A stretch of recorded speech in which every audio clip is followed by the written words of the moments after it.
Olá, gente! Hoje a gente vai falar um pouco sobre o Evangelho moderno, tá bom?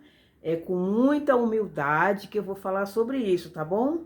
Porque eu não sou missionária, não sou profetisa, eu não tenho grandes entendimentos da palavra, é só observação que eu faço, né, pelo que eu tenho acompanhado. A minha intenção dos meus vídeos não é ensinar ninguém, porque eu não sei ensinar ninguém, tá bom? E eu tô num aprendizado, tá certo? É só pra gente tocar uma ideia aí, ver o que é que tá acontecendo no mundo. E é assim, certo? É com toda a humildade que eu vou falar sobre isso. Eu tenho prestado muita atenção no evangelho, que ele está cada dia mais moderno, né? O evangelho, infelizmente. E a coisa vai cada vez mais piorando.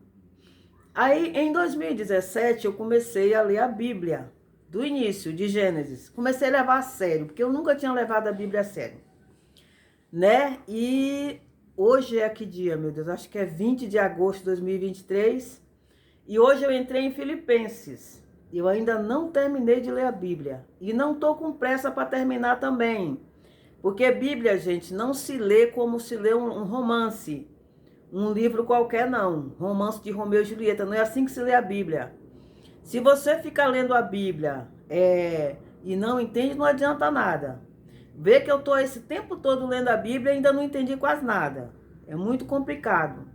E tem aquelas coisas que não estão na Bíblia, mas através do que a gente está lendo, o Eterno, o Espírito de Deus, revela para a gente. Já aconteceu várias vezes, né? É muito bom. Se você nunca fez isso, faça, porque é muito bom. Não tenha pressa para terminar de ler a Bíblia, para ficar batendo recorde que leu em um mês, em uma semana.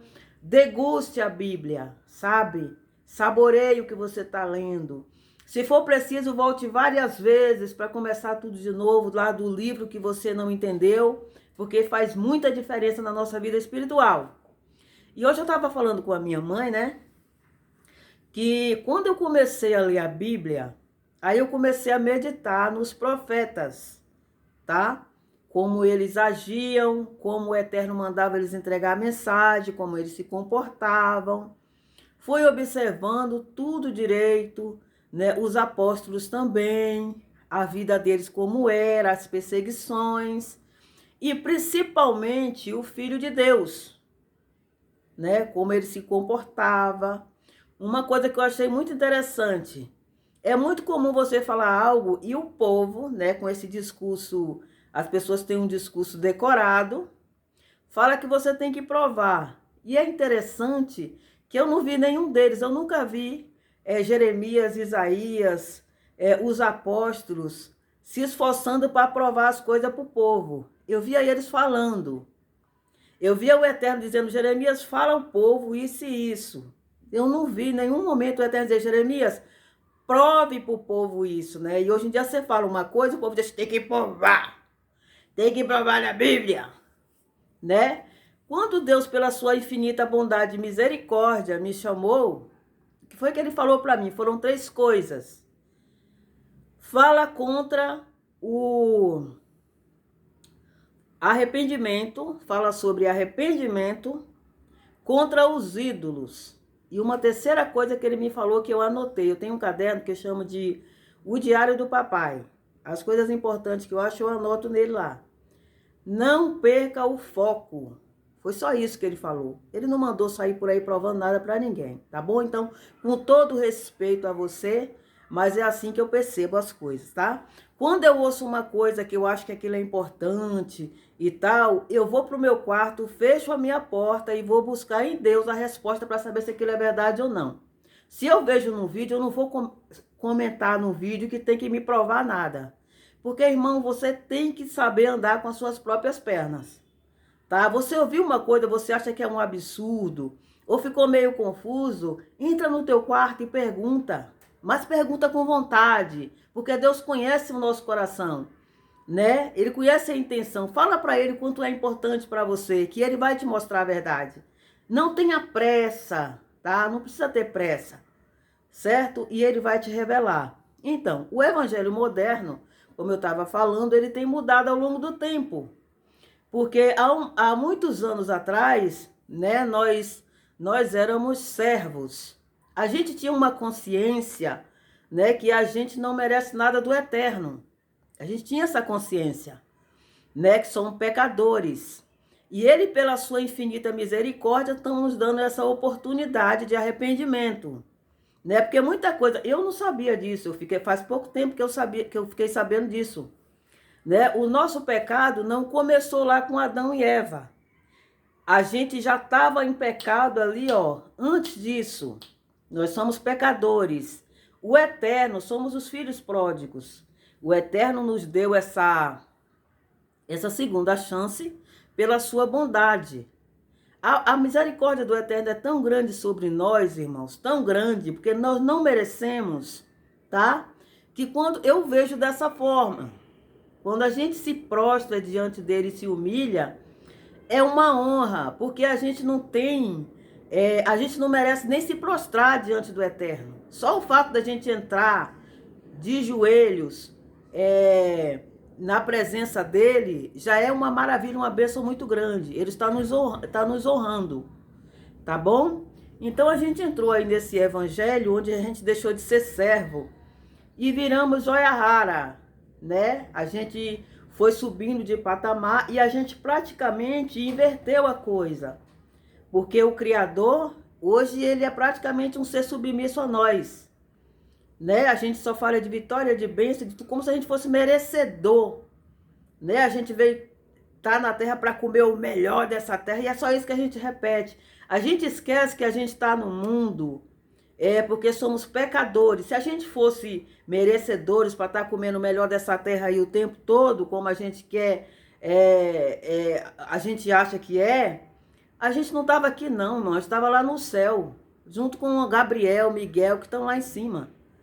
Tá? Então a gente não é merecedor de nada. E quando ele nos dá a permissão de comer o melhor dessa terra, amém. Mas a nossa finalidade aqui, a nossa caminhada é a salvação. Então quando você que pegou aí, começou a ouvir o evangelho de uns anos para cá, esse evangelho já mudado, você fuja desse tipo de evangelho. Porque você tá aqui na terra, irmão, é para corrigir um pecado que a gente cometeu antes do Jardim do Éden. Ele foi misericordioso comigo e com você. Então, quando você aceita Cristo e Yahushua, o Filho de Deus, como Salvador, você se preocupa em obter ali, correr atrás dos frutos do Espírito, tá? E pergunta ao Eterno todo dia, como é que está a tua vida diante dele, o que é que tem de errado que você pode consertar. Se preocupe muito com isso. Sabe, para de se preocupar com a cura da depressão. Tudo bem, ele pode te curar da depressão. Pode te curar do câncer, tá? Ou não, tá bom? Porque essa não é o foco da gente estar aqui. Não é para você ser curadinho todo dia.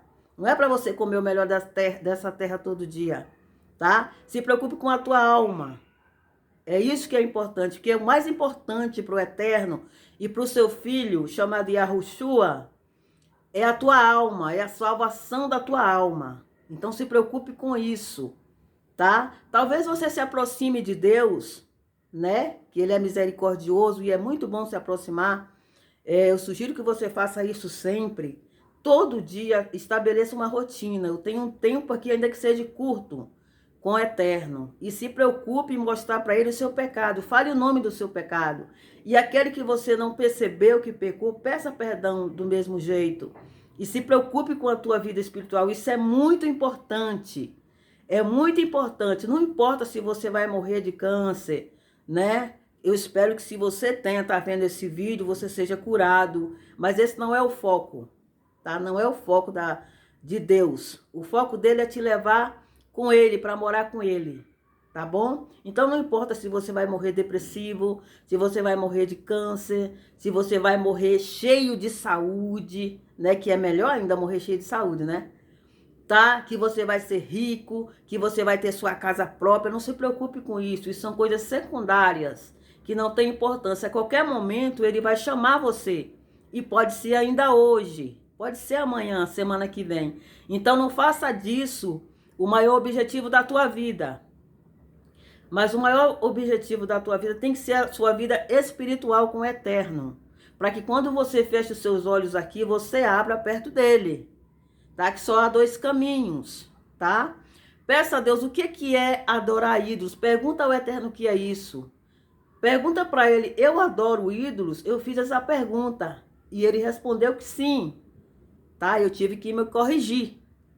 Tá bom? Se preocupe com isso todo dia, porque o evangelho, irmão, tá muito bagunçado.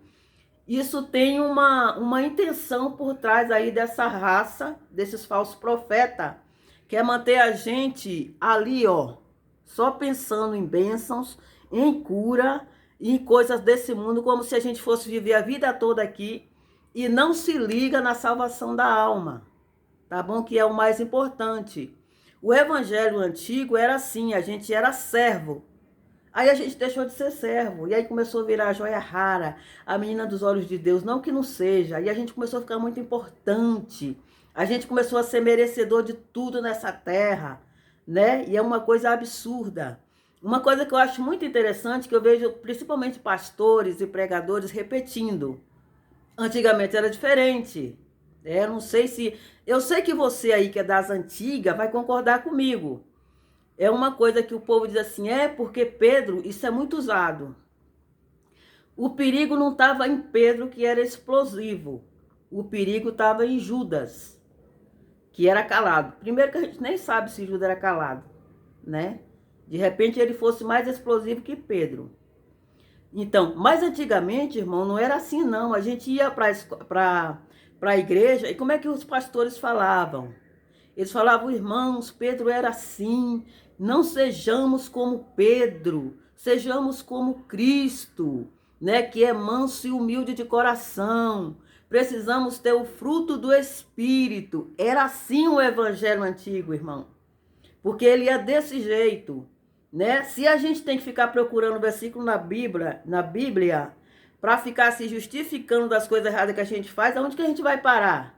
Né? Então, para que a Bíblia manda a gente buscar os frutos do Espírito se não tem nenhuma importância os frutos do Espírito? Se eu não preciso dominar o meu eu, o meu ego, as minhas explosões, né? E eu não sou essa pessoa que tem os frutos do Espírito aguçado assim não, tá? Mas eu tenho uma busca, né? É engraçado, eu conheci uma pessoa que ele tem uma coisa com ele, que o mundo pode desabar, que ele tem controle das suas emoções. Você não vai ver ele xingando ninguém, nem tal. E eu achei aquilo muito bonito. Então eu comecei a pedir a Deus aquilo. Eu digo, eu quero isso. Eu quero ter esse autocontrole, porque principalmente mulher, irmão, é complicado para ter autocontrole, por causa das coisas dos hormônios e tal, né? E fui pedindo a Deus, eu digo, Senhor, eu quero, porque eu achei muito bonito, e é uma coisa muito rara.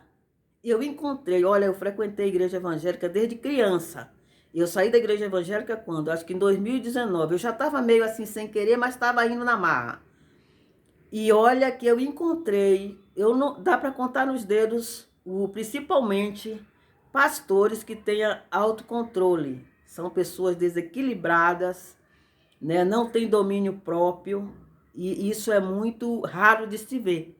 Então, por ser raro, eu acho mais bonito ainda, principalmente no homem. Eu acho muito bonito um homem que controla as suas emoções, né? E eu comecei a pedir. E eu comecei a passar por problemas, por situações muito parecidas o tempo todo. Eu digo, mas por que essas situações estão sempre acontecendo?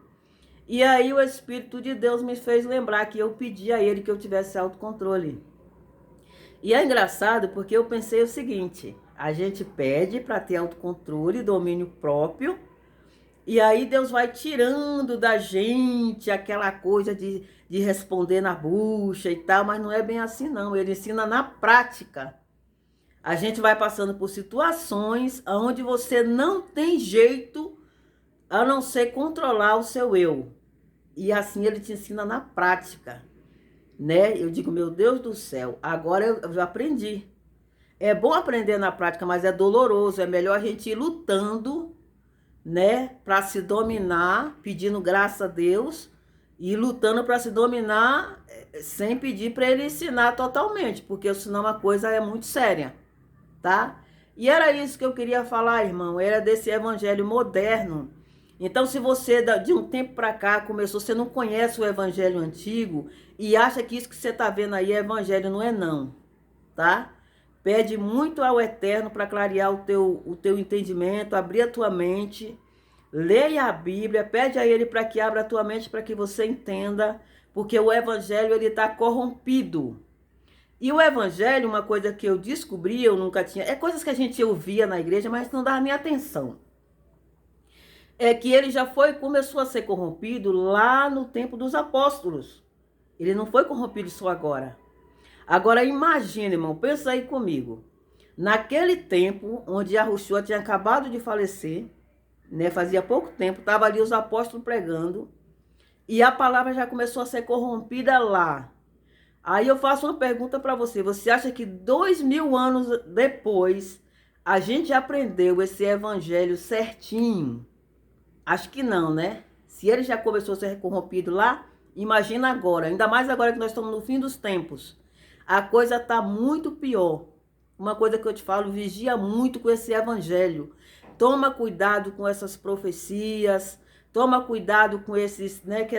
Hoje em dia é assim, a casa de Deus, antigamente ninguém podia sair fazendo casa de Deus por aí. Hoje em dia é um buraco aqui, outro buraco ali, é tudo casa de Deus, né? Toma muito cuidado com quem você deixa pôr a mão na tua cabeça, principalmente aquele negócio de falar em língua que você não sabe o que está falando. Toma cuidado, irmão, e se preocupe com a salvação da tua alma. E quando você se preocupar em se aproximar de Deus, ler a Bíblia para ficar mais perto, para ter mais entendimento, vai ter uma hora que você não vai nem se preocupar com a cura da sua depressão, da sua, sei lá do que, tá? Porque ele vai preenchendo o teu ser de uma tal forma, tá? Que você já não se preocupa com isso, você convive e fica numa paz plena, tá? E essa paz plena você só acha nele mesmo, é só nele que você acha, você não vai achar em pastor, nem em rabino, nem em pai de santo, nem em padre, nem ninguém. Quem te dá essa paz plena, né, é o Eterno. E isso não quer dizer que a tua vida vai virar um mar de rosas, tá? Você vai ter luta como todo mundo, tá bom? Mas a paz que ele dá, essa paz que a Yahushua te dá, que o Eterno te dá, ela te deixa plena. Você passa as lutas, mesmo cansado, você tá ali andando e a paz você não perde. Porque essa paz que o mundo dá, que é com dinheiro, que é com, né, coisas supérfluas, assim que você perdeu, acabou a paz. Mas a paz do Eterno não. Você pode perder tudo e você continua com paz. Então busque isso. Busque isso. E não esqueça da salvação da tua alma, amém? Vou parar por aqui porque o vídeo já está longo. Eu não consigo fazer vídeo curto, infelizmente. Desculpa aí. Muito obrigada a você que viu o vídeo e até o próximo vídeo.